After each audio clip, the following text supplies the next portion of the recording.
Nous laissons derrière nous tout ce que nous avons de plus cher.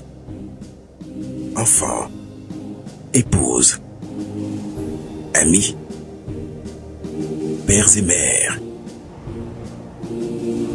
Fièrement, nous répondons à l'appel du devoir. Pour que les déplacés et les réfugiés rentrent à la maison. Pour que nos enfants reprennent le chemin de l'école. Pour que jaillisse la lumière de la réconciliation entre les peuples, pour le Mali, pour la patrie. Cette voie, nous l'avons choisie, au prix de nos vies. Nous défendrons nos couleurs. Et si nous laissons derrière nous veuves et orphelins, nous vous prions, prenez soin d'eux.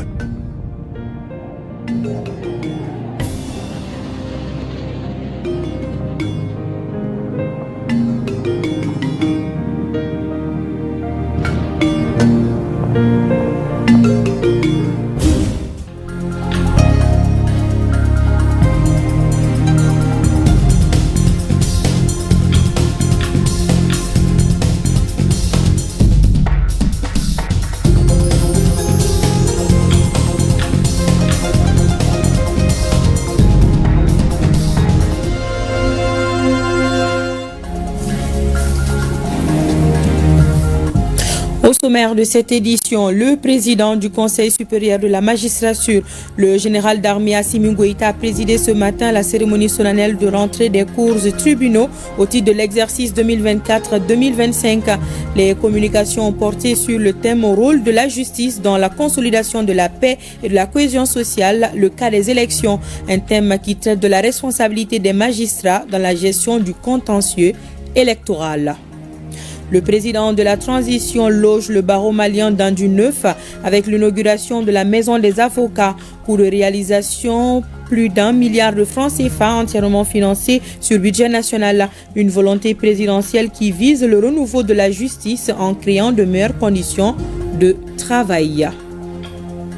Le Premier ministre, ministre de l'administration territoriale et de la décentralisation, a rencontré cet après-midi les organisations de jeunesse, de femmes, la coordination des chefs de quartier et le Récotrad. L'objectif de cette rencontre était de leur expliquer le contenu de la lettre de cadrage du président de la transition et solliciter leur accompagnement.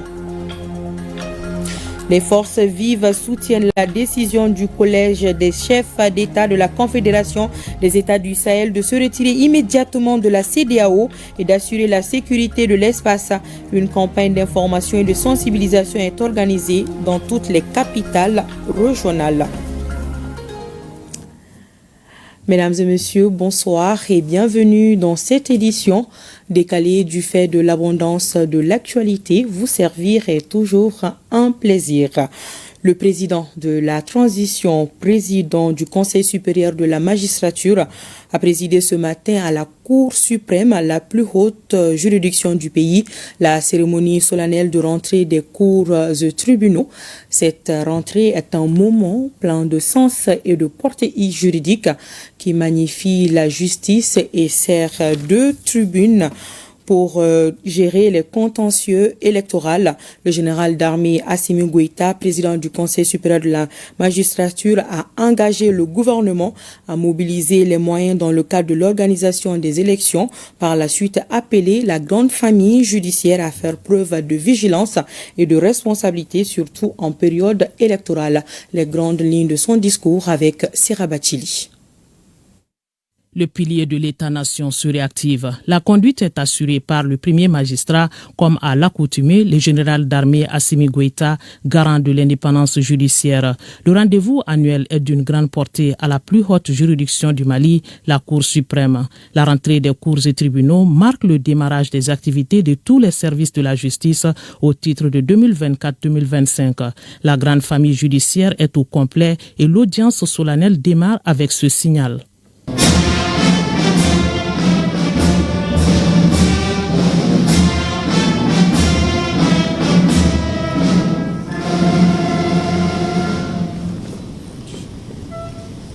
Le président du Conseil supérieur de la magistrature, en la personne du président de la transition, est le seul à donner la parole ici. Il autorise le président de la Cour suprême à prononcer son discours axé sur le bilan de l'année écoulée. La Cour suprême a traité courant 2024 plus de 900 dossiers et rendu plus de 1000 arrêts. Dr Fatouma Tera a attiré l'attention des pouvoirs publics sur le risque de manque de personnel à la plus haute juridiction du Mali. 3 interventions ont suivi, dont le réquisitoire du procureur général faisant référence aux élections que le Mali s'apprête à organiser et le rôle crucial que la justice peut jouer, surtout pour la consolidation de la paix et de la cohésion sociale. Thème au cœur de cette rentrée des cours et tribunaux, la bonne justice au bon moment, une conviction des hommes de droit qui reconnaissent que les acteurs ne doivent pas fléchir. Question de dignité et de mérite de la robe.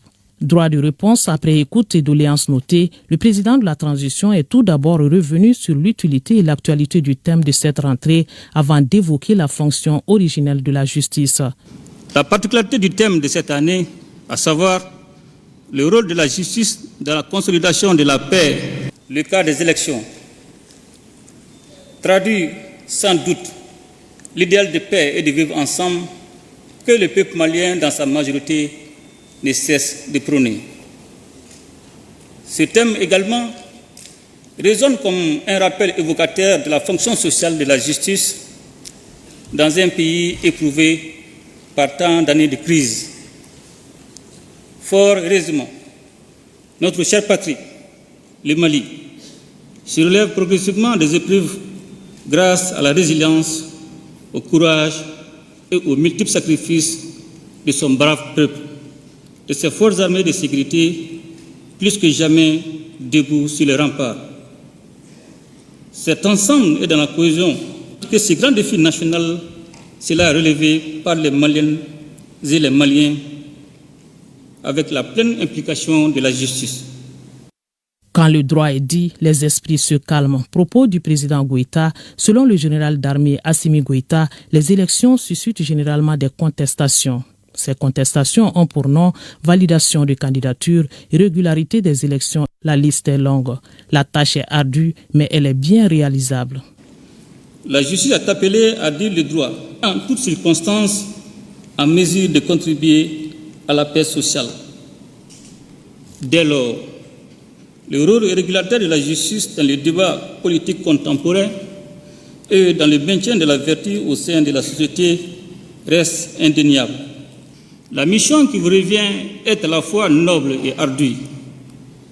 Elle est d'autant plus que la dimension transversale de la justice en fait, par excellence, un appareil de consolidation de la souveraineté nationale qui est le véritable fondement de la participation du peuple à l'exercice du pouvoir.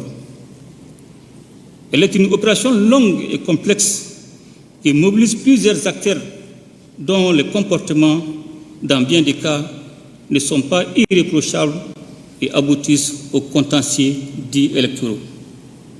Qu'il s'agisse des contestations consécutives à l'établissement des listes électorales, à la validation des candidatures, à la régularité des opérations électorales, à la sincérité des résultats issus du vote, aussi bien qu'à la répression d'infractions prévues par le code pénal ou par la loi électorale. Le juge est appelé à intervenir en fonction de ce domaine de compétence. Et le président Goïta de poursuivre que l'élaboration d'une nouvelle constitution et d'une nouvelle loi électorale et la création de legs répondent aux soucis de transparence et de satisfaction de tous les citoyens. Le chef de l'État donne des explications quant à l'élection des députés. S'agissant de l'élection des députés et de l'élection ou de la désignation des sénateurs, la validation des candidatures et le contrôle de la régularité de leur élection ainsi que la promotion des résultats sont dévolus à l'EJ, pendant que la Cour constitutionnelle ne doit connaître que des contestations sur la régularité des opérations de vote et la sincérité des résultats qui en découlent. Dans les jours à venir, les lois organiques portant sur les modalités d'organisation, de fonctionnement et la procédure suivie devant la Cour suprême, la Cour constitutionnelle et la nouvelle Cour des comptes seront effectives. Le chef de l'État a également fait cas du renouvellement et du renforcement de l'arsenal juridique. La justice qui est dotée désormais d'un nouveau code pénal pour permettre aux magistrats de jouer pleinement leur rôle de régulation de la société. J'invite les magistrats de tous les ordres, administratifs, judiciaires et constitutionnels, à faire preuve de vigilance et de responsabilité dans la gestion du contentieux électoral, car leur mauvaise gestion serait préjudiciable à la stabilité de l'État. Je réitère à tous les acteurs de la justice mon soutien ainsi que celui du gouvernement dans la lutte contre le terrorisme, le financement du terrorisme, la corruption et la délinquance économique et financière qui constituent des menaces potentielles et les défis majeurs pour notre pays. Ainsi, j'engage le gouvernement à tout mettre en œuvre pour mobiliser les moyens matériels, financiers et humains nécessaires pour la bonne organisation des futures élections, seul gage d'un retour apaisé et sécurisé à l'ordre constitutionnel. Assurance d'un chef d'État pour une justice équitable concrétisée par la signature du plumitif de l'audience qui acte tous les propos et engagements et qui sert de mémoire pour la juridiction. L'on aura noté une audience à l'allure d'un véritable cours magistral en droit avec ce rappel, redonner confiance au peuple avec une bonne justice.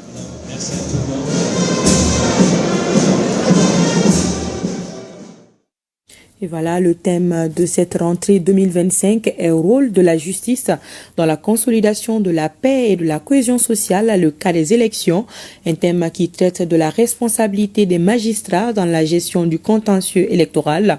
Une communication sur le thème a été faite par le rapporteur, suivi du réquisitoire du procureur général de la Cour suprême et la plaidoirie du bâtonnier de l'ordre des avocats, la synthèse avec Garibou Pérouf. Législatif, exécutif et judiciaire, trois pouvoirs se retrouvent à la Cour suprême. L'audience solennelle qui annonce la fin des vacances est prévue par le statut de la magistrature. C'est la rentrée judiciaire ou la reprise des audiences des cours et tribunaux. Le président de la Cour suprême, dans son intervention, a fait le point de l'année écoulée et les missions de la nouvelle saison judiciaire. Le bilan sommaire enregistré au cours de l'année 2024 se présente ainsi qu'il suit. Le parquet général de la Cour suprême a traité 946 dossiers, dont 831 dossiers civils et 118 dossiers criminels. La section judiciaire de la Cour suprême, durant l'année 2024, à travers ses trois chambres civiles, ses chambres sociales, criminelles et commerciales, a rendu 1034 arrêts, ce qui constitue un résultat exceptionnel dans l'histoire de la Cour suprême. Excellence, Monsieur le Président de la Transition, chef de l'État, Président du Conseil supérieur de la magistrature, Mesdames et Messieurs, l'année 2025 qui s'ouvre verra la mise en œuvre des réformes constitutionnelles majeures, à savoir la suppression de la Haute Cour de justice et la dévolution de certaines de ses compétences et attributions à la Cour suprême. Des résultats exceptionnels note la grande famille judiciaire. Elle ouvre la saison avec le rôle de la justice dans la consolidation de la paix et de la cohésion sociale, les cas des élections. Élections, une matière à la fois sensible et complexe, analyse Dr Souri Diakité, rapporteur de la thématique. Le thème qui nous préoccupe ce matin, à savoir le rôle de la justice dans la consolidation de la paix et de la cohésion sociale, le cas des élections, nous conduit à démontrer en quoi les décisions de justice sont facteurs de paix et de cohésion sociale en matière électorale et à aborder les écueils liés à la gestion du contentieux électoral. Un contentieux électoral bien géré rend le scrutin sincère et crédible. Toute chose qui confère la légitimité requise aux dirigeants élus rassure les investisseurs et les attire vers le pays. En revanche, un contentieux électoral mal géré constitue une véritable menace à la paix et à la cohésion sociale. Ainsi, la moindre défaillance de la justice électorale peut faire basculer les résultats de l'élection en faveur de celui à qui le peuple n'a pas voulu confier sa destinée. Les thèmes retenus au compte de l'année 2025 inspirent les magistrats, ce qui justifie leur présence effective à l'audience. Le procureur général de la Cour suprême, dans son réquisitoire, a loué les prouesses des femmes. Il a aussi rappelé que le Mali est une vieille civilisation avant d'attirer l'attention des magistrats sur les valeurs morales et éthiques qui gouvernent la grande famille judiciaire. Qu'il nous soit permis de joindre notre voix à celle de tous les Maliens et de toutes les Maliennes qui ont salué et loué à juste titre cette nouvelle glorieuse épopée militaire marquée du sceau du professionnalisme accompli par nos femmes par la signature du parachèvement de la reconquête de l'intégrité territoriale du Mali suite à la reprise de la localité dite Tenzawaten, laquelle, ainsi que vous le savez, fait suite quasi immédiatement à cette autre glorieuse épopée militaire qu'est la reprise de la région de Kidal. Nous n'avons donc pas à souffrir ni de mimétisme, ni même d'un simple désir d'assimilation, car le monde dit développé que la communauté internationale brandit comme modèle politique et économique de référence nous a suffisamment prouvé que son modèle dit démocratique n'était au fond et en vérité que de la poudre jetée aux yeux. La justice, loin d'être l'affaire de ses seuls acteurs, est réputée devenir l'affaire de tous. C'est ensemble et de concert qu'il nous revient à tous d'œuvrer pour sa réhabilitation, son renouveau, son redressement, sa refondation. Nous, acteurs du troisième pouvoir, devrions-nous être des références chez lesquelles l'humanisme et la rigueur morale se disputent. Autant la justice est une question de dignité, autant les hommes et les femmes chargés de la distribuer doivent en être investis. Il y va de sa crédibilité, c'est-à-dire de la confiance de ceux qui lui font l'honneur de mettre le leur entre ses mains.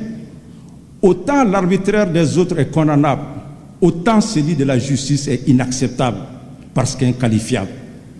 Monsieur le procureur général, tout de suite, dans vos notes, les réquisitions peuvent bien appréciées par moi, vous avez lancé une expression en disant que la justice doit être forte. Si on veut obtenir une justice forte, elle se doit tout simplement d'être honnête. Fini les vacances, la rentrée des cours et tribunaux, synonyme de réforme pour les justiciables, met en évidence cette année le rôle de la justice dans la réussite des élections. Elle engage les acteurs à trouver des réponses juridiques nationales adéquates en période électorale. Il s'agit en clair de bâtir une justice de proximité efficace de nature à restaurer la confiance des justiciables. Une journée de jeudi au pas de charge pour le président de la transition, non moins président du Conseil supérieur de la magistrature, qui a inauguré dans la même foulée la maison des avocats du Mali, contiguë à la cour d'appel de Bamako en commune 6 du district de Bamako. L'infrastructure ultramoderne a coûté au budget national plus d'1 milliard de francs CFA. La réalisation de ce bâtiment vise à créer de meilleures conditions de travail. Le reportage de Ibrahima Traoré. Un cadeau présidentiel de nouvel an pour le barreau malien. En inaugurant la maison des avocats, le chef de l'État concrétise ainsi une promesse tenue l'an dernier à la rentrée judiciaire. C'est un bâtiment R+1 réalisé par un architecte malien. Une visite de l'infrastructure a permis au président de la transition d'apprécier la qualité du travail à l'intérieur et à l'extérieur.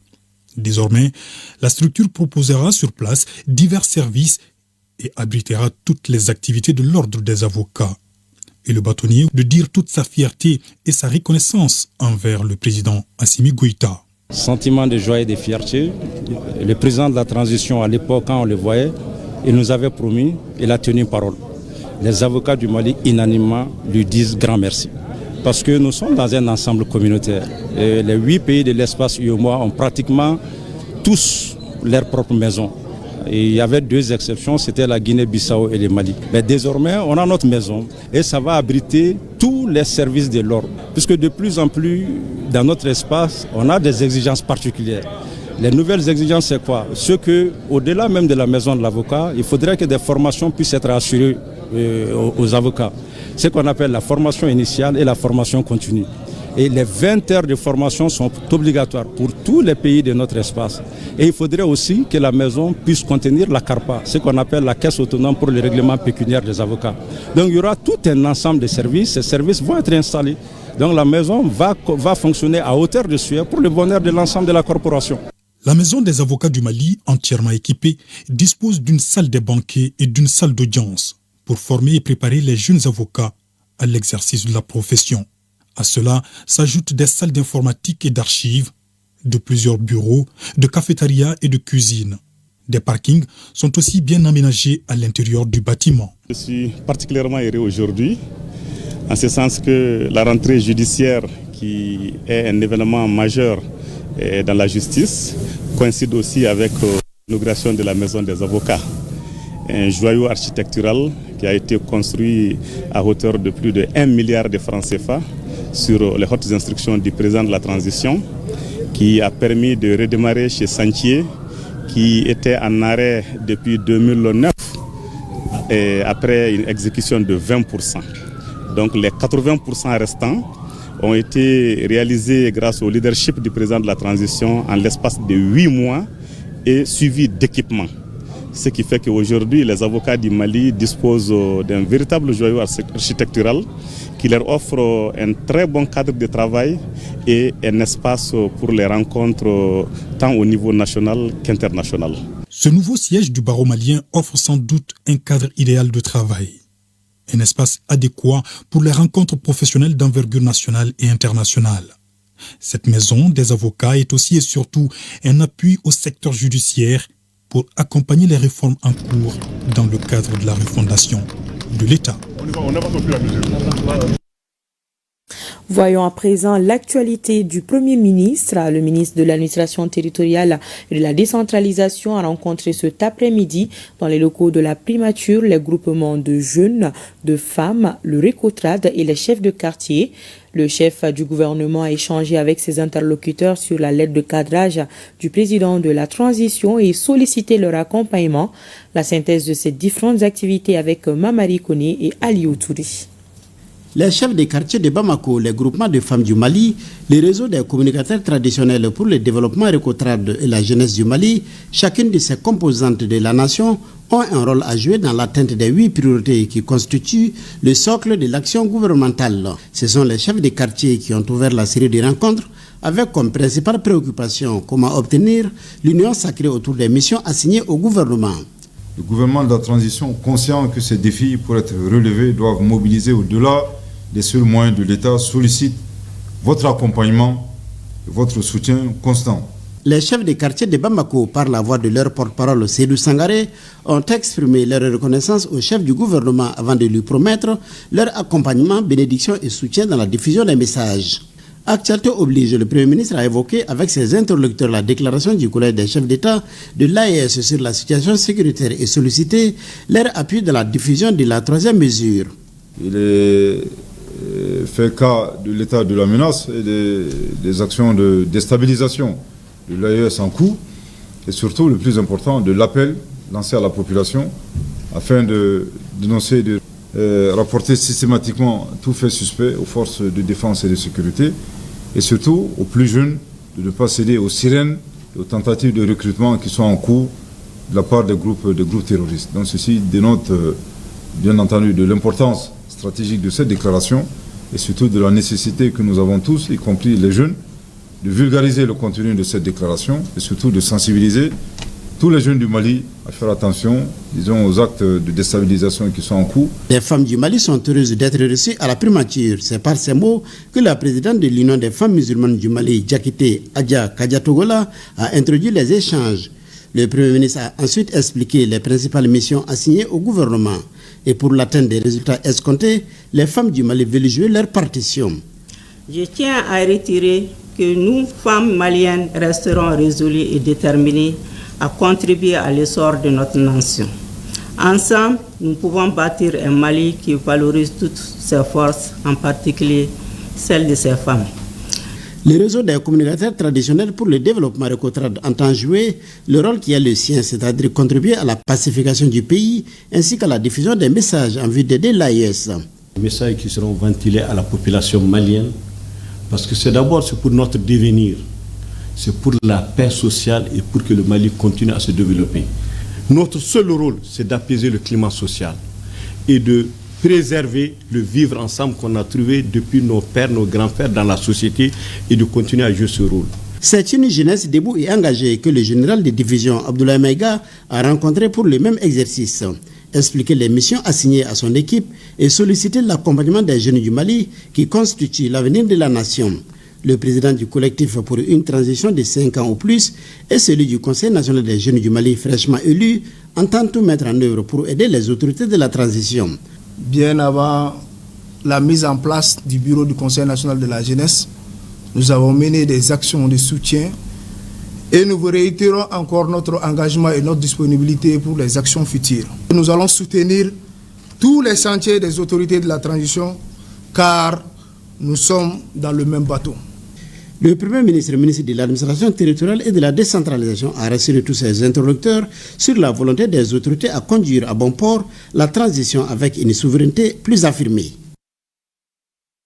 Nous restons avec le chef du gouvernement. Le général de division Abdoulaye Maïga a rencontré le personnel de la primature et des services rattachés. Une prise de contact pour fixer les nouvelles orientations afin de conjuguer les efforts pour la réussite de la transition. Cette cérémonie a été une occasion également de présenter les vœux de nouvel an au Premier ministre, ministre de l'administration territoriale et de la décentralisation. Le directeur de cabinet du Premier ministre a assuré le Premier ministre de la disponibilité sans faille du personnel dans l'exécution du service public. Nous retrouvons Mamari Koné et Ali Outouri. À travers ces cadres, il s'agit pour les membres du cabinet, les responsables des services rattachés et les personnels de se faire une idée sur les attentes du nouveau chef de l'administration. Au nom de l'ensemble du personnel de la primature, le ministre directeur du cabinet a félicité le Premier ministre pour sa nomination avant de lui souhaiter les vœux de nouvel an. Les missions à vous confier par le chef de l'État constituent les priorités à prendre en charge, s'agissant notamment des 8 points de la lettre de cadrage. Je ne doute point, Monsieur le Premier ministre, que vous saurez mettre au service de cette mission la compétence et l'efficacité de votre équipe. Vous souhaitant plein succès dans la conduite de la noble mission que le chef de l'État vous a confiée, je voudrais vous assurer de notre entière disponibilité à vous accompagner. Il est important pour nous de rester une équipe soudée et resserrer les rangs autour du chef du gouvernement. Il nous faudra travailler dans une dynamique encore plus soutenue, compte tenu du contexte jalonné de défis, afin que la transition puisse marquer davantage de points dans la pacification du pays, la construction et le développement de notre pays. Puisse Dieu le Tout-Puissant, le tout miséricordieux, vous guider vers le bon chemin et vous donner à vous et à vos proches sa bénédiction, ainsi que le bonheur et le succès. Le directeur de cabinet a profité de cette occasion pour souligner quelques actions phares déjà entamées, comme la résolution de la crise énergétique, ainsi que l'élaboration d'un plan d'action global et des plans d'action sectoriels. Il a aussi salué la grande ouverture d'esprit du Premier ministre et son sens élevé de l'écoute et d'humilité. Je voudrais en retour vous souhaiter une bonne et heureuse année 2025, que l'année 2025 soit pour nous pleine de défis et relevés, de succès partagés et d'objectifs atteints, couronné de bonheur et de réussite. Je voudrais aussi vous adresser mes encouragements et mes vifs remerciements pour le bon accomplissement des missions diverses et variées qui sont les vôtres sous l'impulsion et la coordination du chef du gouvernement. En effet, malgré les nombreux défis et contraintes, vous continuez rigoureusement à tenir le cap dans les domaines suivants. Traitement des dossiers au niveau du cabinet du Premier ministre, suivi de la mise en œuvre du plan d'action du gouvernement et du programme de travail du gouvernement, du contrôle de la gestion des services publics, de la gestion des archives et du contentieux de l'État, de la gestion administrative et financière de la primature, de la coordination du mécanisme d'alerte précoce et des réponses aux risques, de la gestion de l'information gouvernementale, de la promotion du service et de l'accès universel aux télécommunications et aux technologies, de l'information et de la communication. Le Premier ministre a rappelé le contenu de la lettre de cadrage adressée au gouvernement par le président de la transition, une lettre axée sur 8 domaines stratégiques. Dans le cadre de la mise en œuvre de ces axes stratégiques qui seront traduits dans le plan d'action global du gouvernement et des plans d'action sectoriels au niveau des départements ministériels, déjà un chronogramme a été élaboré et présenté au Conseil des ministres. Aussi, des outils pour leur élaboration ont été transmis au département ministériel. Je vous invite toutes et tous à maintenir le cap, à développer des synergies d'action et à travailler en équipe, comme vous l'avez toujours fait ici à la primature. Mesdames et messieurs, je voudrais vous inviter à observer scrupuleusement dans vos actes de tous les jours les 3 principes clés qui guident l'action publique dans notre pays. Ces 3 principes clés sont consacrés par la Constitution sous le leadership éclairé de son Excellence le général d'armée Assimi Goïta, président de la transition, à savoir, je cite, le respect de la souveraineté du Mali, le respect des choix souverains du peuple et la défense de ses intérêts. Fin de citation. Le général de division Abdoulaye Maïga a invité l'ensemble du personnel à faire du cadre de travail un espace apaisé sans pourtant remettre en cause les liens professionnels. Une minute de silence a été observée en la mémoire des victimes civiles et militaires qui sont allées jusqu'au sacrifice ultime pour la paix et la cohésion sociale dans notre pays. À présent, le contenu de ce communiqué qui vient de nous parvenir. Le ministre des Maliens établi à l'extérieur et de l'intégration africaine, M. Moussa Ag Atayer, a le regret d'informer l'opinion nationale du naufrage le 19 décembre 2024 d'une embarcation de fortune ayant fait plusieurs victimes, dont les Maliens dans les eaux territoriales marocaines. Suite à cette tragédie et conformément à ses missions de protection des Maliens établis à l'extérieur, le ministre a procédé au recoupement d'informations auprès de différentes sources, notamment les ambassades du Mali en Mauritanie et au Maroc, les parents des victimes, les élus des localités d'origine et de certains rescapés. Les passagers de l'embarcation en direction de l'Espagne seraient au nombre de 80 personnes au départ, dont seulement 11 survivants. Parmi les survivants, on dénombre 9 Maliens. Il y a lieu de signaler que 25 jeunes Maliens sont malheureusement formellement identifiés parmi les victimes. Le ministre en charge des Maliens établis à l'extérieur rassure l'opinion nationale qu'une cellule de crise a été mise en place pour le suivi de la situation et se fera le devoir de rendre compte au fur et à mesure. En cette douloureuse circonstance, le ministre chargé des Maliens établis à l'extérieur présente au nom des plus hautes autorités et en son nom propre ses condoléances les plus émues aux familles endeuillées et prie pour le repos de l'âme des disparus. Cérémonie de décoration au bureau du vérificateur général. Les récipiendaires au nombre de 8 ont été élevés au grade de chevalier de l'Ordre national du Mali et d'autres ont reçu la médaille de mérite nationale avec effigie abeille. La nation malienne, à travers ce geste, exprime sa reconnaissance aux récipiendaires pour le sacrifice consenti pour le Mali dans l'exercice de leurs fonctions. Le reportage de Tchemoro Konati. Reconnaissance de la nation envers les plus méritants. La tradition est une fois de plus respectée au bureau du vérificateur général. Ils sont au total 8 agents, dont 2 femmes, à monter sur le podium ce jeudi comme pour terminer l'année en beauté.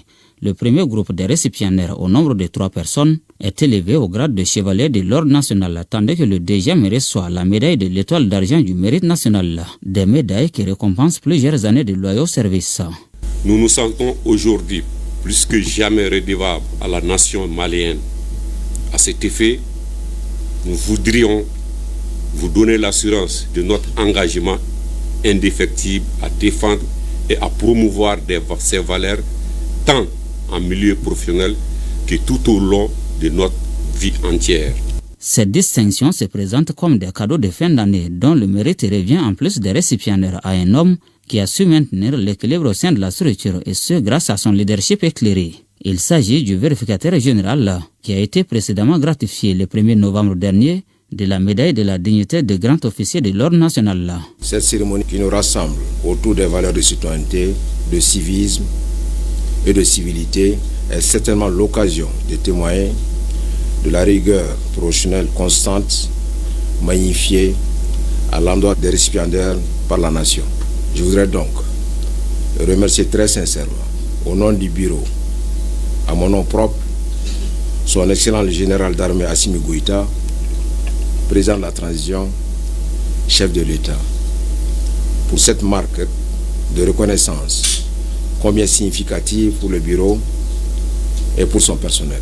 Même expression de gratitude à l'endroit du grand chevalier des ordres nationaux d'avoir rehaussé l'éclat de la cérémonie. Ainsi, le bureau du vérificateur général tourne la page des distinctions au titre de l'année 2024. Le fonds d'appui à la formation professionnelle et à l'apprentissage dans du neuf. La structure a inauguré son nouveau siège à Sotuba, village Cannes.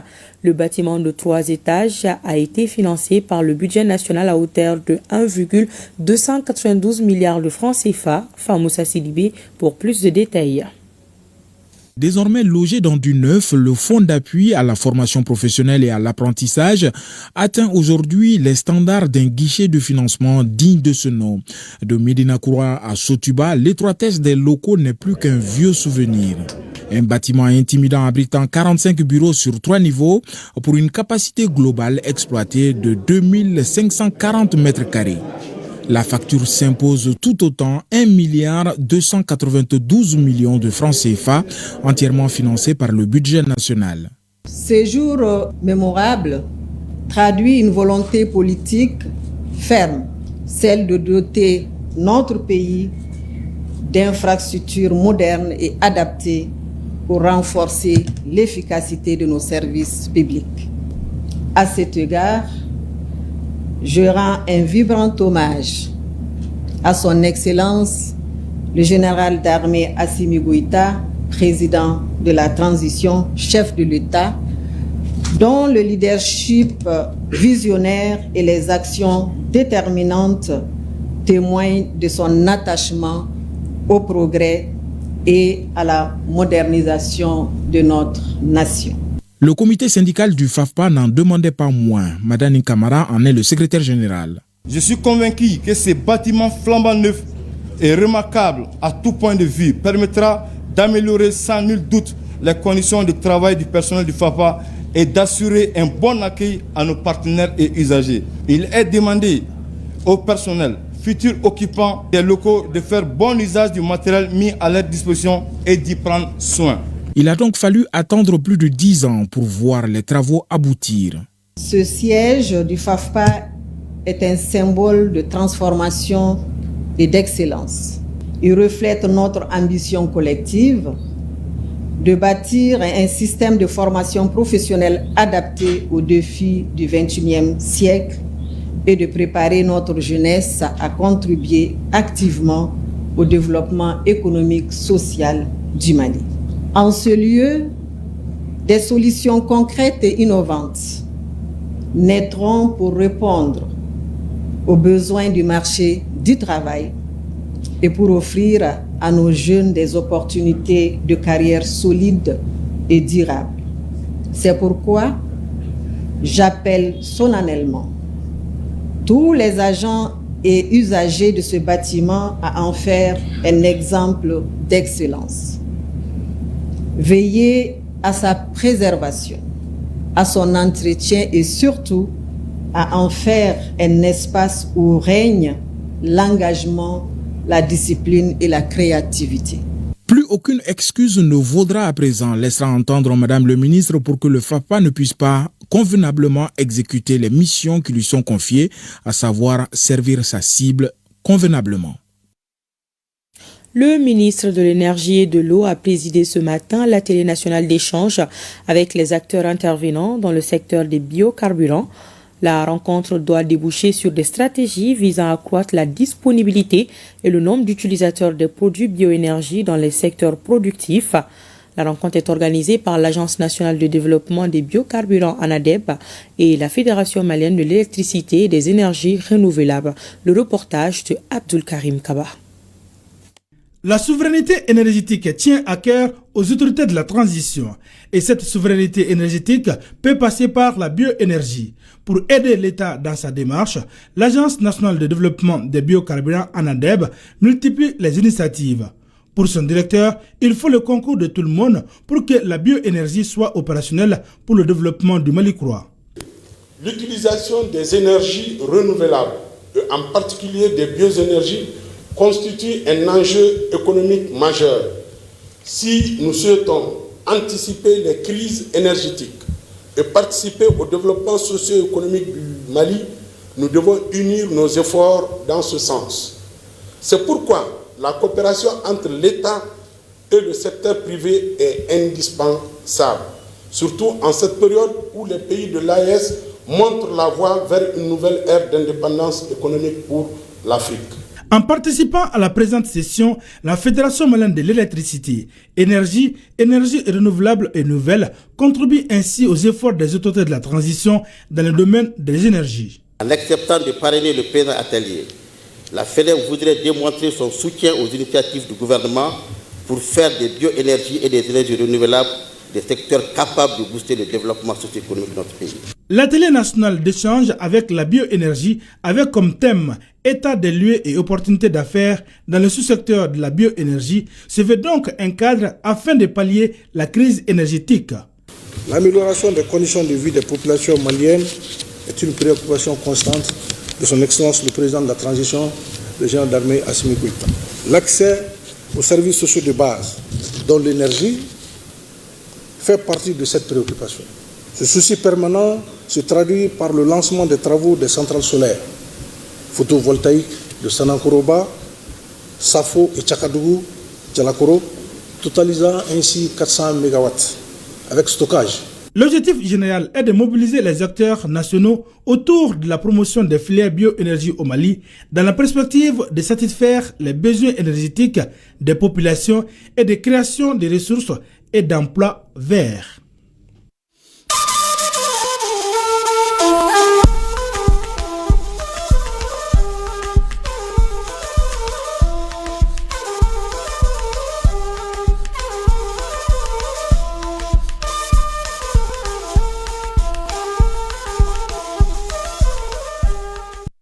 Et nous ouvrons la page AES. Je vous le disais dans les titres, les forces vives soutiennent la décision du collège des chefs d'État de la Confédération des États du Sahel de se retirer immédiatement de la CEDEAO et dénoncent les complots contre les trois pays. Une vaste campagne d'information et de sensibilisation des légitimités traditionnelles, autorités coutumières et religieuses se tient dans les capitales régionales. Ce soir, nous vous proposons les reportages de nos correspondants régionaux à Tombouctou, Idrissa Goulou Sissoko, Mohamed Lamine Maïga à Ménaka et Drissa Kone à San. Suite à certaines manœuvres constatées en vue de la déstabilisation de l'espace AES, les chefs d'État de la Confédération de l'AES ont pris des mesures tendant à sécuriser notre espace. Il s'agit, entre autres, de mettre les forces de défense et de sécurité de l'AES en alerte maximum, faire de l'espace un théâtre unique d'opérations militaires, coexistant avec les théâtres militaires nationaux en cours et appeler les populations de l'espace AES à redoubler de vigilance, à donner systématiquement tout fait suspect aux forces de sécurité. Il s'agissait pour les autorités régionales d'expliquer ces mesures aux légitimités traditionnelles et religieuses en vue de leur adhésion. Face à ces menaces et complots, les plus hautes autorités de la transition de la République du Mali ont décidé de confier à vous, autorités et légitimités traditionnelles, la sécurité, le renforcement de la sécurité du Mali, des autres pays de l'AES, à vous, autorités traditionnelles et religieuses. Et conscient du rôle éminemment important du renforcement du vivre ensemble et de la cohésion sociale, à la préservation et la gestion des conflits que jouent quotidiennement les autorités et légitimités traditionnelles et religieuses au sein de leurs communautés respectives. À l'issue d'échanges fructueux, les légitimités s'engagent à accompagner les autorités de l'AES dans la sécurisation et apporteront toute information utile. Nous sommes ravis aujourd'hui du fait que de plus en plus l'État nous accorde beaucoup d'importance et surtout le problème de sécurité. C'est vrai, même avant, on assurer la sécurité parce que tous ceux qui viennent, tous ceux qui des gens dont on n'a pas confiance, on signale. Nous sommes auprès de nos autorités là où elles nous amènent. C'est du bon chemin, nous les suivrons sur ces chemins-là. Donc on s'engage à les soutenir. Au sortir de la rencontre, l'on peut dire sans un risque de se tromper que les légitimités de Tombouctou sont plus que jamais décidées à défendre l'espace AES. Le cadre de concertation initié entre le gouverneur et les autorités de la région de Ménéka a pour objectif d'expliquer aux populations de la région la lettre des chefs de l'État de l'AES. Les échanges ont porté sur plusieurs sujets du contenu de cette déclaration, dont la prolongation des délais de sortie des pays de l'AES de la communauté économique des États de l'Afrique de l'Ouest. Les autorités traditionnelles et les légitimités coutumières étaient là pour exprimer les rejets de la prolongation de ce délai par les États de la CEDEAO de façon unilatérale. La Confédération des États de l'AES a eu à échanger, les chefs ont discuté, ils ont arrêté des dispositions qu'ils doivent appliquer. Et pour les appliquer, il faut que nous, communautés, on soit informés et on soit aussi impliqués. Et c'est ce qui est important. Le général d'armée Assimi Goïta a fait une déclaration au nom du bloc constitué par le Mali, le Niger et le Burkina Faso. Dans cette déclaration, le bloc rejette la proposition de la CEDEAO de proroger de 6 mois la mise en œuvre du retrait de l'AES. C'est ainsi que les États du Sahel ont mis en alerte leurs forces de défense et de sécurité. Ils appellent aussi les populations à rester vigilantes face aux dangers. Pas de délai de rétractation de 6 mois, la Confédération des États du Sahel rejette de façon catégorique cette proposition de la Communauté économique des États de l'Afrique de l'Ouest CEDEAO.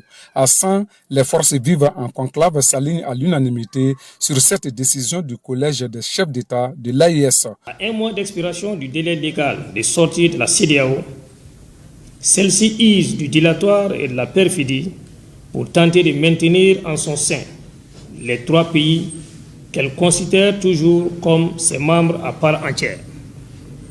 À ce niveau, il y a nécessité de se poser la question sur l'opportunité de la décision unilatérale de proroger de 6 mois les délais de sortie des États de la Confédération de son organisation. Quel est l'objectif inavoué de cette mesure unilatéralement prise par la CEDEAO? Une conspiration pure et simple avec l'impérialiste. Et sur la question, les Sanois ne sont pas allés avec le dos de la cuillère. La Confédération des États du Sahel, nous disons non à la prolongation des 6 mois. Parce que c'est un complot. C'est un complot contre vraiment ces 3 États. Donc nos dirigeants, ils ont vite compris. Donc on a dit, on n'est pas d'accord, on se retire, où il y a le problème? Nous les femmes, on est d'accord que les 3 pays se retirent de la CEDEAO sans condition. Comme des soldats, les Sanois sont debout sur le rempart jusqu'à la victoire finale, ont martelé les participants. Bamako abrite à partir de demain vendredi l'atelier des experts et ministres chargés de la communication et des TIC de la Confédération des États du Sahel. Il s'agirait in fine de mettre en place une web TV et une radio de l'AES. Les experts profiteront de cette rencontre pour présenter le logo. Les différentes délégations sont déjà arrivées à Bamako avec des attentes très grandes. Aliou Abdoulaye Touré nous plante le décor de cette rencontre. Bamako, capitale des rencontres africaines et sous-régionales, accueille l'atelier des experts et ministres chargés de la communication de l'AIS. Au centre des discussions, le logo et la question du Web TV. En somme, l'élaboration de tous les outils de communication qui doivent permettre de donner plus de visibilité à la Confédération des États du Sahel. Nous avons déjà au niveau de chaque pays travaillé pour sélectionner 3 logos. Une fois que le logotype AES est sélectionné, nous allons plancher sur la charte graphique. C'est-à-dire, au niveau de ce logo-là, nous allons essayer de l'adapter sur les différents outils de communication de l'AES et nous allons voir à quoi est-ce qu'il ressemble. Dans un premier temps, il s'agira pour nous de réfléchir sur la Web TV, dont le lancement est prévu déjà dans quelques jours dans la capitale malienne sous l'égide de nos ministres respectifs. Le second volet, naturellement, il s'agira de réfléchir sur les questions liées à l'identité visuelle naturellement de cette plateforme digitale, mais également de réfléchir sur le lancement d'une télévision de l'espace AES, qui est aussi un projet phare porté donc par nos différents chefs d'État et nos ministères respectifs. L'autre volet donc de ce rendez-vous de Bamako portera naturellement sur la finalisation de notre document de coopération entre les médias des services publics de l'espace AES. Il s'agit d'un projet de coopération qui était en réflexion depuis quelques mois et qui naturellement connaîtra son aboutissement ici à Bamako à travers une signature officielle devant nos ministres. Les ministres de la communication de l'AES fondent beaucoup d'espoir sur cette rencontre pour matérialiser la vision des chefs d'État de la Confédération des États du Sahel. La communication et la diplomatie sont les leviers importants dans le repositionnement des pays de l'AES dans le système international. Au Burkina Faso, l'ambition est ainsi affichée au ministère des Affaires étrangères, de la coopération régionale et des Burkinabés de l'extérieur au travers du conseil d'administration du secteur ministériel. Une rencontre des cadres du département pour réfléchir sur les leviers à actionner par la diplomatie burkinabé pour un meilleur positionnement de la Confédération des États du Sahel dans le concert des nations. Le reportage de Salifou Belem et Isiaka Nana. Quel est le rôle de la diplomatie dans le positionnement de la Confédération des États du Sahel dans le système international? Le temps d'une journée, l'ensemble des cadres du ministère des Affaires étrangères, de la coopération régionale et des Burkinabés de l'extérieur engagent la réflexion. Des échanges pour ainsi permettre à l'AES de s'imposer comme un acteur influent et respecté sur la scène internationale, tout en répondant aux aspirations des peuples en matière de sécurité, de développement et surtout de coopération. En se mettant ensemble à trois, le Burkina Faso, le Mali et le Niger, en créant l'AES, n'ont pas quitté la CEDEAO pour que la CEDEAO meure. Ils ont quitté la CEDEAO pour que le Sahel central vive. Et notre devoir en tant que diplomate, c'est d'accompagner ce processus et de faire en sorte que la vision des trois chefs d'État, qui est articulée autour du renforcement de la souveraineté, du positionnement des aspirations des peuples en tant que socle des politiques publiques, puisse avoir le soutien des acteurs de la diplomatie. Une diplomatie active, résolument engagée dans la défense de la vision et des objectifs de l'AES pour la pleine souveraineté de ses États membres. L'ambition est donc affichée au sortir de ce conseil d'administration du secteur ministériel. Un CASEM qui va également se pencher sur le plan d'action triennal 2025-2027 ainsi que le programme des activités 2025 du département en charge des affaires étrangères. Des référentiels de planification pour permettre à la diplomatie burkinabé d'être plus rayonnante et plus dynamique dans le concert des nations. Nous restons au Burkina Faso pour parler du projet de construction de l'aéroport de Danzin afin d'éviter tous les obstacles liés à la navigation. Dans cette optique, il a été recommandé un plan de servitude avec l'aide de l'Institut géographique du Burkina. Le reportage de Bernard Kombeleme et Moussaki. La Moadé, maîtrise d'ouvrage de l'aéroport de Danzin, dispose désormais d'un plan de servitude aéronautique.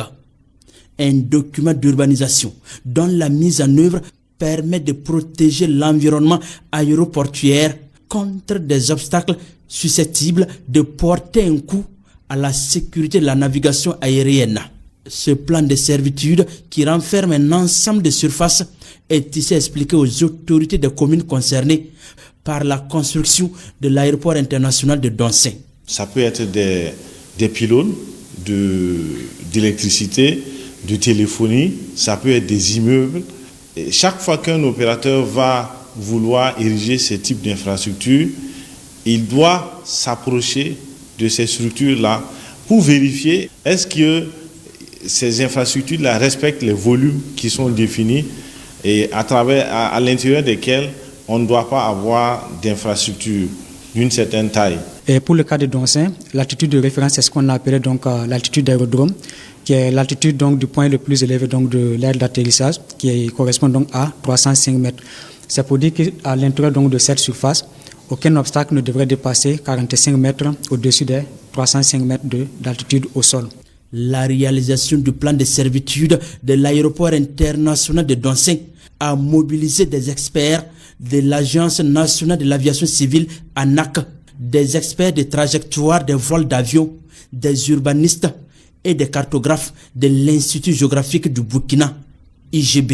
Et nous sommes dit que ces plans de servitude-là, pour les réaliser pour le Burkina Faso, nous n'allons employer que uniquement des experts nationaux. Les participants sont des 8 communes impactées par la réalisation de l'aéroport international de Donsin. Il s'agit entre autres de Ouagadougou, de Zignari, de Lumbila, de Dapelgo, de Pabré.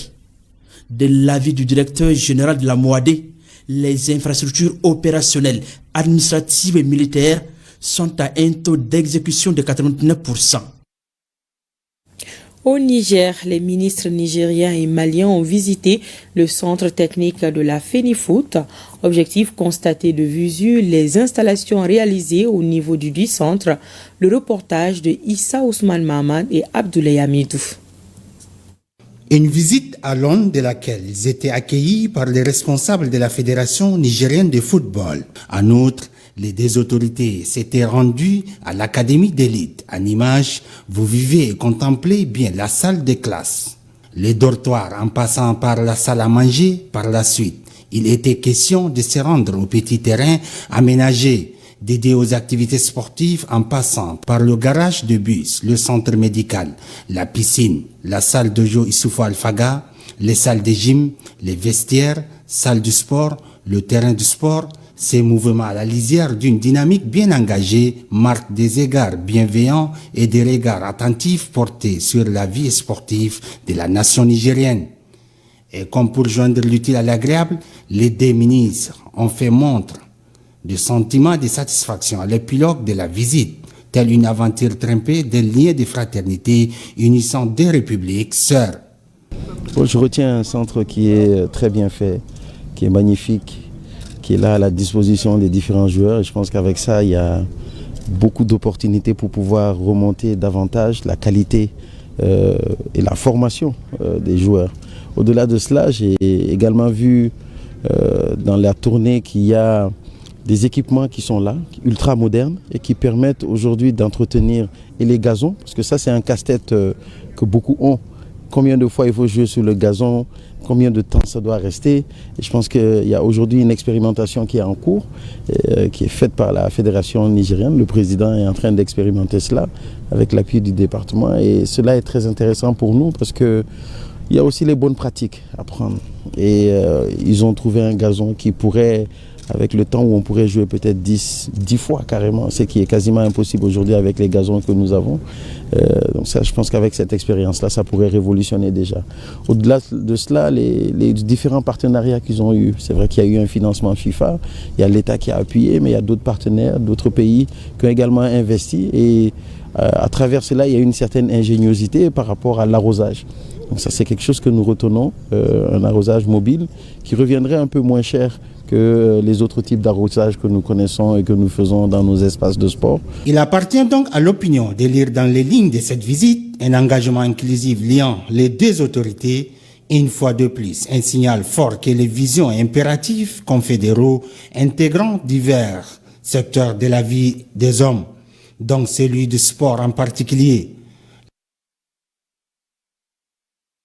À présent, je vous invite à suivre les différentes opérations menées par les forces armées nigériennes ces derniers jours, des opérations qui ont permis de neutraliser des terroristes ainsi que des équipements de guerre.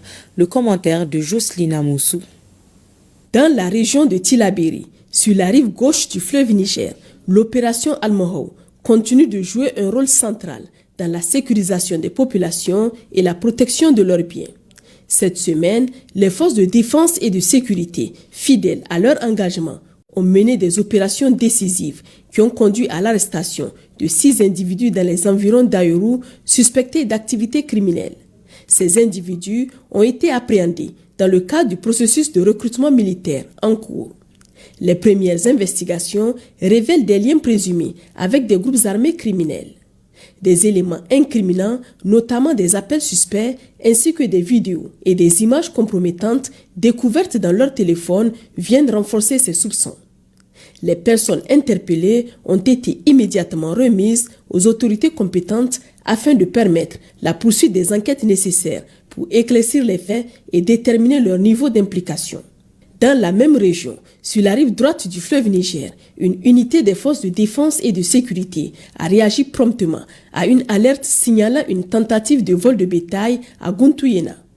Grâce à son intervention, les assaillants ont été forcés de battre en retraite et la poursuite engagée a permis de neutraliser l'un des criminels. Par ailleurs, un avion de reconnaissance de l'armée de l'air a identifié un important stock logistique ennemi à environ 13 km au nord de Petelkoli. Suite à cette découverte, une coordination rapide et efficace avec les troupes au sol a permis de lancer une opération ciblée sur la zone. L'intervention a permis la récupération d'un camion contenant des moustiquaires, 170 tonneaux de vernis ainsi que divers équipements entreposés, probablement par des groupes criminels évoluant dans la zone.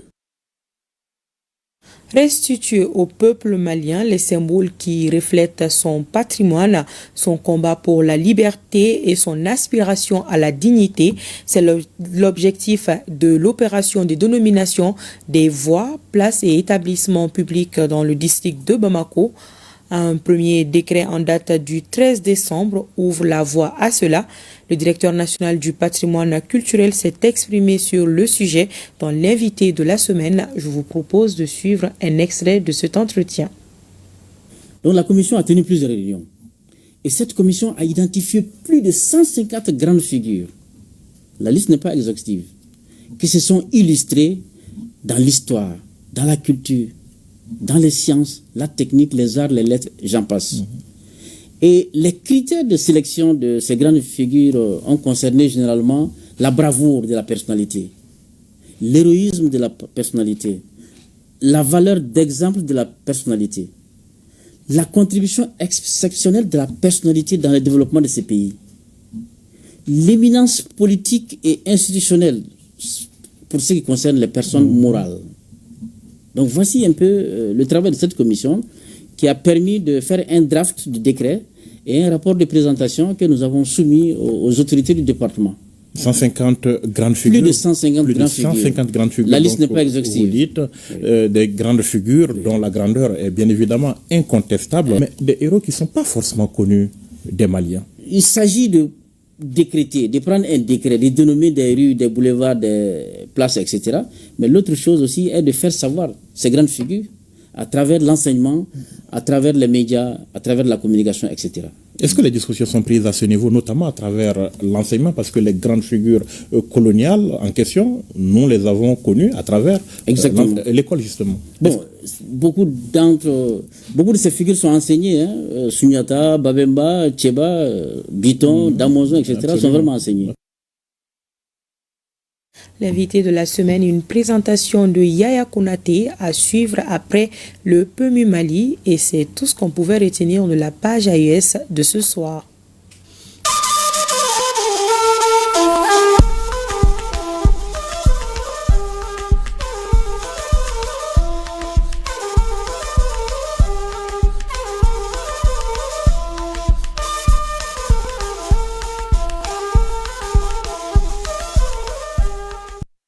Suite de cette édition, 7e session ordinaire du conseil d'administration de l'Office national des pupilles en République du Mali.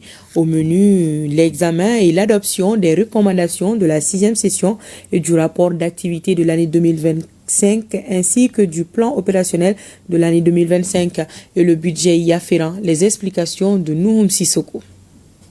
Cette 7e session ordinaire de l'ONAPUMA, Office national des pupilles en République du Mali, se penche sur le bilan des activités réalisées en 2024, une année marquée entre autres par des visites, l'organisation de sessions d'éducation et de divertissement des pupilles pour leur plein épanouissement. Il a commencé d'abord par les transferts directs accordés à 1494 pupilles trimestriellement.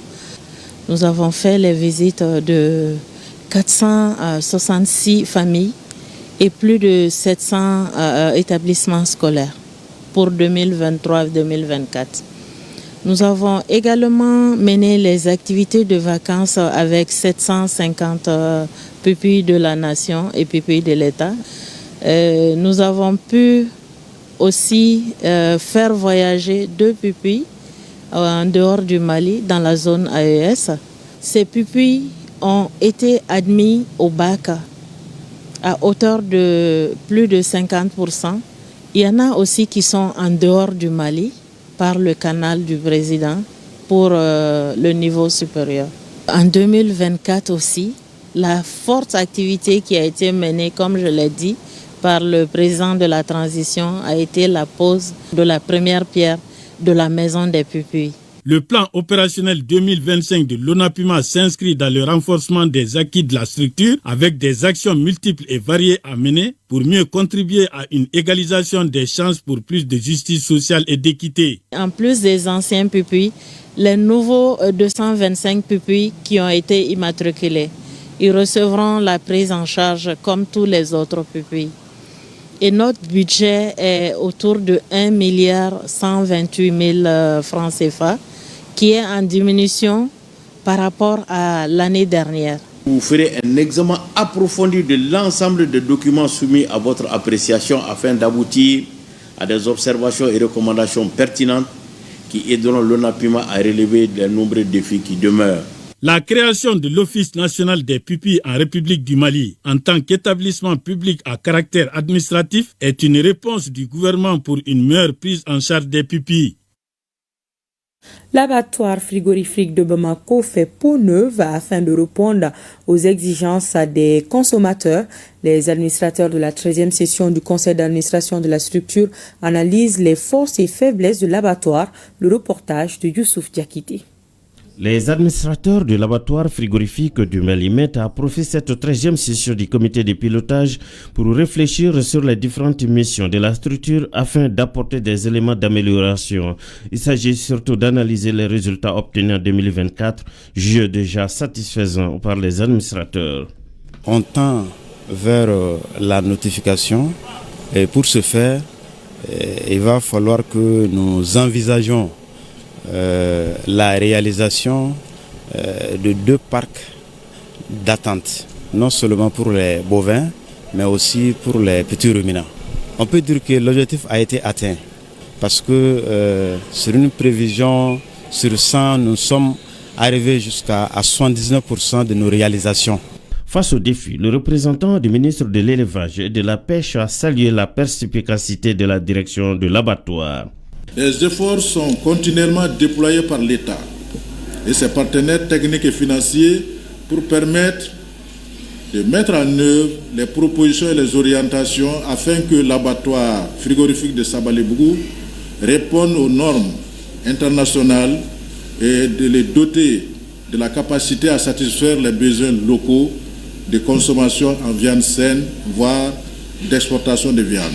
Le département de l'élevage et de la pêche ambitionne de transformer cet abattoir en un instrument moderne doté de toutes les normes pour produire suffisamment de la viande saine et sûre, prête à être exportée, parce que nous voulons substituer l'exportation de la viande à l'exportation du bétail sur pied.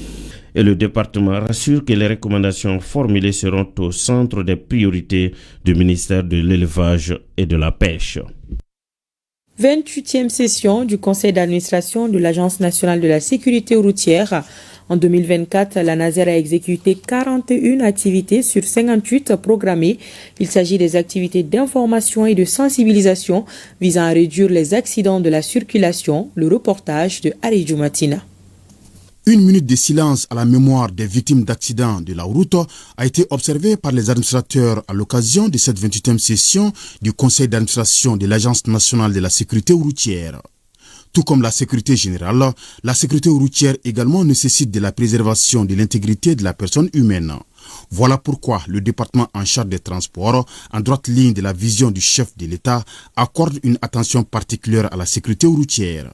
L'exercice du jour consiste ainsi à faire le point des objectifs fixés durant l'année 2024 et à examiner les résultats techniques, financiers et administratifs de l'ANASER. L'année qui s'achève a été marquée par l'exécution de plusieurs activités, dont entre autres les contrôles routiers conjoints ANASER Gendarmerie et ANASER Police, des sessions de formation à l'endroit des acteurs intervenant dans la gestion de la sécurité routière, l'organisation des campagnes de communication et de sensibilisation.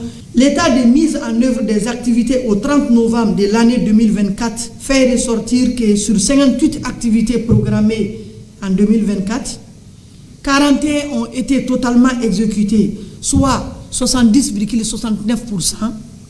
14 sont en cours d'exécution. L'ANASER rassure d'intensifier ses activités en 2025, surtout pour la mise en œuvre efficiente et efficace des recommandations de la première réunion du comité interministériel de sécurité routière. Le programme d'activité 2025 de l'Agence nationale de la sécurité routière s'articule autour de 49 activités dont la mise en œuvre contribuera notamment au développement des capacités d'action dans les secteurs de la sécurité routière, au changement des comportements des usagers de la route. Le budget prévisionnel de l'année 2025 de l'agence se chiffre à 2 997 292 205 francs CFA. L'année 2024 a été marquée par la mise en œuvre d'intenses activités au niveau de l'Agence nationale de la sécurité routière. Mais vous l'avez suivi également, 2024 a été marqué pour la période de juin à septembre par une recrudescence des accidents de la circulation routière. Le premier facteur, c'est d'abord de lutter contre la pratique de l'excès de vitesse. Nous allons également travailler sur le port de la ceinture de sécurité. Nous allons travailler sur tout ce qui concerne les autres facteurs de risque d'accident tels que l'utilisation du téléphone au volant, la consommation de l'alcool et des produits stupéfiants lors des conduites. À l'ordre du jour de cette session, l'adoption du procès verbal de la 27e session et l'examen du projet annuel de performance 2025, entre autres.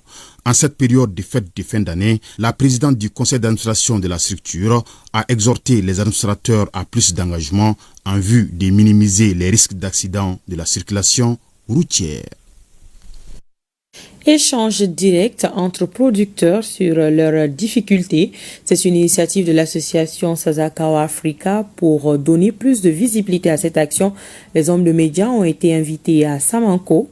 L'objectif est d'amener les producteurs à faire des propositions pour mieux gérer leurs projets. Le commentaire de Kassim Diallo.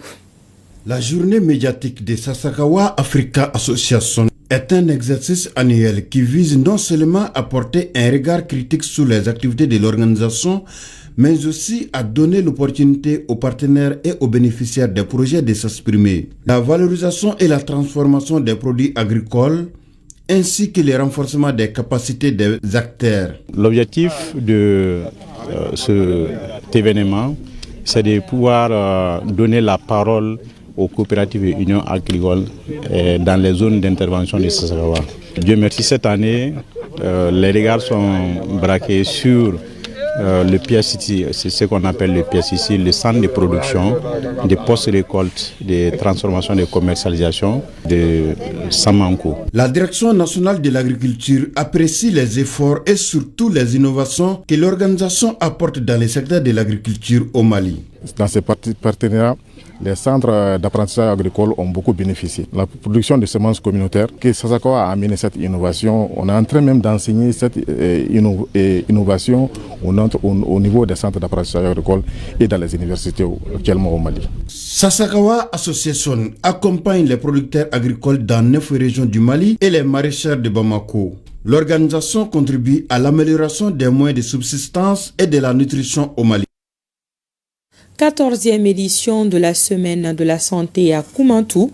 L'activité s'est déroulée du 20 au 22 décembre dernier et a enregistré une forte mobilisation des populations. Cette campagne médicale gratuite a enregistré 2000 consultations en 2024. Le commentaire de Adam Maïga. Plus de 1800 personnes ont bénéficié des soins médicaux gratuits dans le cercle de Koubantou, région des Bougouni. Il s'agit notamment de consultations de plusieurs ordres et des opérations chirurgicales. Cette œuvre sociale est une initiative de l'Association des jeunes ressortissants de Koubantou. Elle entre dans le cadre de la 14e édition de la Semaine de la Santé. Enregistré en optométrie, 42 patients qui ont un besoin de verres correcteurs qui seront fournis. En ophtalmologie, 700 patients ont été consultés. En chirurgie de la cataracte, 50 patients ont été opérés. En médecine générale, 613 patients consultés. En pédiatrie, 260 enfants consultés. En odontologie, 75 patients consultés. Et dans le cadre du dépistage du cancer du col de l'utérus, 101 femmes, dont 5 positifs au stade 1 qui seront orientés dans d'autres structures. Dans le cadre de la chirurgie de la hernie, 50 patients, dont 10 enfants. Ce qui fait un total de 1891 patients vus ou consultés au cours de cette édition.